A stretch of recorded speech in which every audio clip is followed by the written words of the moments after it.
நான் இந்த படத்தை மிஸ் பண்ணக்கூடாதுன்னு தேட்டரில் பார்க்கணுன்றதுக்காகவே நம்ப மாட்டீங்க, நடந்தே வந்தேங்க. 5 கிலோமீட்டர் நடந்து வந்துட்டு இந்த படத்தை பார்க்கணும்னா நீங்கள் நம்புவீங்களா?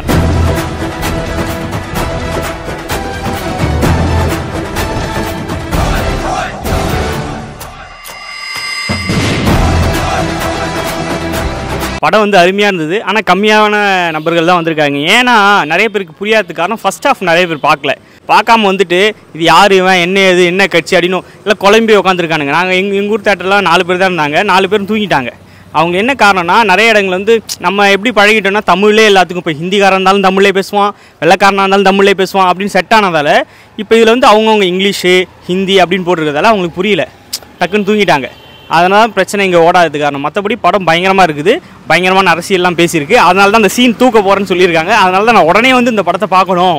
எப்படி இருந்தாலும் இப்போ தேட்டர்லேருந்து தூக்கிடுவாங்க, எப்படி இருந்தாலும் எடிட்டட் வெர்ஷன் தான் ஓடிடி ரிலீஸ் பண்ணுவாங்கன்னு நினைக்கிறேன். அதனால் அதுக்குள்ளே போய் பார்க்கணுன்னு பார்த்துட்டேன். நீங்களும் உங்கள் நியர்பை தேட்டரில் இருந்ததுன்னா சீக்கிரம் போய் பார்த்துருங்க. ஸ்க்ரீன் பிளே வந்து நல்லா பண்ணியிருக்காரு அவர். ஸ்க்ரீன் பிளே தான் வெயிட்டு. பயங்கரமான பிஜிஎம் வச்சு ஹீரோக்கு ஒரு இன்ட்ரோ வந்து பயங்கரமாக அதில் இருக்குது. நீங்களும் இந்த மாதிரி ஒரு பயங்கரமான இன்ட்ரோவில் போய் பார்க்கணுன்னா நீங்கள் போய் பார்க்கலாம் அந்த படத்தை. அவர் டைரக்ஷன் இதுக்கு முன்னாடி பண்ணியிருக்காரு, நமக்கு தெரியல அவ்வளோதான். படம் பெருசாக ஹிட் ஆகாத தெரியல. இப்போ மொபைல்லாம் இருக்கிறதால உடனே தெரியுது வெளியே, அப்படின்னா மற்றபடி வேறு ஒன்றும் இல்லை. பிருத்தியோடைய ஆக்டிங்னு இதில் சொல்ல முடியாது. ஏன்னா அவருடைய கேரக்டர் தான் பண்ணியிருக்காரு. இப்போ ஒருத்தரோட ஆக்டிங்னா ஒரு படம் ஃபுல்லாக வந்துட்டு இதுதான் நம்ம ஆக்டிங் சொல்ல முடியும். அவருக்கு கொடுத்த கேரக்டர் ஃபுல்லாக பார்த்தீங்கன்னா கதைக்காக மட்டும்தான் ஒவ்வொரு கேரக்டர் ரெடி பண்ணியிருக்காங்க. ஒரு ஹீரோக்காக இந்த பக்கம் ஒரு கேரக்டர் அப்படின்னு இல்லை. ஏன்னா அங்கங்கே பிரிஞ்சு ஒவ்வொரு நாடாக போவோம். திடீர்னு ஆப்பிரிக்கா போவோம், லண்டன் போவோம், திரும்பி இந்தியா வரும், திரும்பி கேரளா போகும், அப்படின்னு சுற்றி வந்துக்கிட்டே இருக்கும். அந்த கூஸ்பம்ப் மூமெண்ட் மிஸ் பண்ணக்கூடாதுன்னா தேட்டரில் போய் படம் பாருங்கள். ரொம்ப பயங்கரமான இருக்கும். 25 மினிட்ஸ் வந்தாலும் அங்கங்கே வருவார். அது பேர் கேமியோ ரோல் கிடையாது. அங்கங்கே வர்றதுன்னா அந்த கதைக்காக அவர் யூஸ் பண்ணிக்கிறாங்க, அவ்வளோதான். இப்போ மோகன்லால்னா படம் ஃபுல்லாக அவர் வந்தால் ஹீரோ அப்படிலாம் கிடையாது. அவருக்கு எந்த பொசிஷன் தேவையோ அங்கே மட்டும்தான் வருவாங்க. கொஞ்சம் அரசியல் இதெல்லாம் நிறைய கலந்துருக்கு. இதுக்கு முன்னாடி நடந்த அரசியல்லாம் வச்சு பண்ணியிருக்காங்க. அதனால தான் இப்போ அந்த சில சீன்லாம் ரிமூவ் பண்ண சொல்லியிருக்காங்க. ஆனால் அந்த படத்தில் தான் அந்த சீனை ரிமூவ் பண்ணால் இந்த படம் ஒன்றுமே தெரியாது. மக்களுக்கு வந்து அரசியல் தான் சொல்ல வராங்க.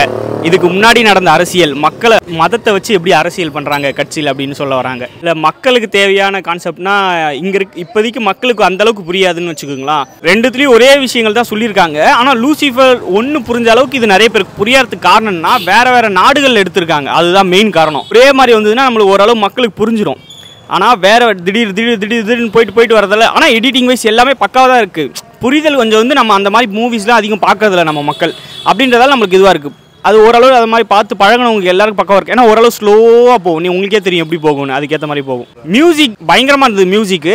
ஏன்னா வெறும் பேக்ரவுண்ட் மியூசிக் தான். சாங்கோ இதெல்லாம் பார்த்தீங்கன்னா லைட்டாக ஃபைட்டு அப்போ சாங் வரும், அவ்வளோதான். நம்ம கமர்ஷியல் மூவி மாதிரி திடீர்னு ஒரு சாங்கு அப்புறம் ஒரு ஃபைட்டு அப்படிலாம் இல்லாமல் கதைக்காக தான், எல்லாமே கதைக்காக மட்டும் தான் ரெடி பண்ணியிருக்காங்க. தனித்துவமாக எதுவும் ரெடி பண்ணல மக்களே. நீங்கள் போய் தேட்டரில் போய் பார்த்தீங்கன்னா ஒரு லீடு கொடுத்துருப்பாங்க கடைசியாக 3வது பார்ட்டுக்கு, பயங்கரமாக இருக்கும். அதை நீங்கள் தேட்டரில் போய் பார்க்கணும். இங்கே நான் வந்து ஸ்பாய்லர் பண்ண விரும்பலை. Yeah.